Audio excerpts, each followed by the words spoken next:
கர்த்தருக்கு ஸ்தோத்திரம். ஒரு பேஷண்ட் வந்து டாக்டர்கிட்ட போகிறாங்க. அந்த டாக்டர்கிட்ட போய் இருக்கும் பொழுது அவங்க என்ன பிரச்சனை அப்படின்னு கேட்குறாங்க. அந்த பிரச்சனையை கேட்டதுக்கப்புறம் அந்த டாக்டர் வந்து பேச்சு மட்டும் கொடுத்தா அது நல்லா இருக்குமா? அங்கே வந்து இப்போ புண்ணு இருக்குது டாக்டர், இங்கே இருக்குது அப்படின்னு சொல்லி காட்டினா கையில் கால்லன்னா காட்டணும்.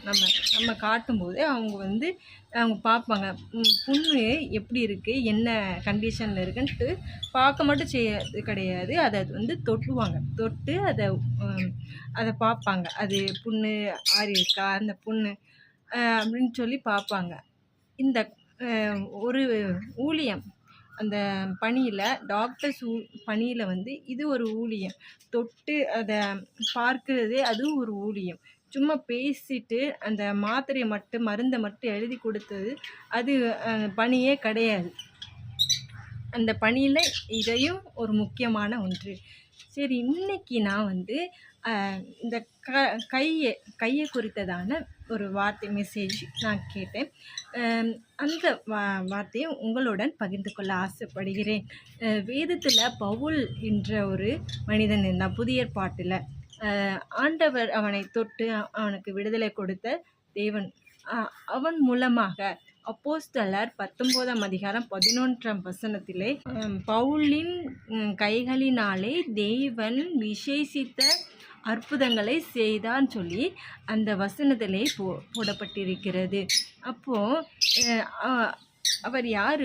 கர்த்தருடைய ஊழியக்காரனாக அங்கே ஊழியத்தை செய்து கொண்டிருந்தான். அப்பொழுது அங்கே வருகிற மக்களுக்கு அவன் கைகளை வைத்து தொடும் பொழுது அங்கே என்ன நடந்தது? விசேஷித்த அற்புதங்கள் நடந்தது.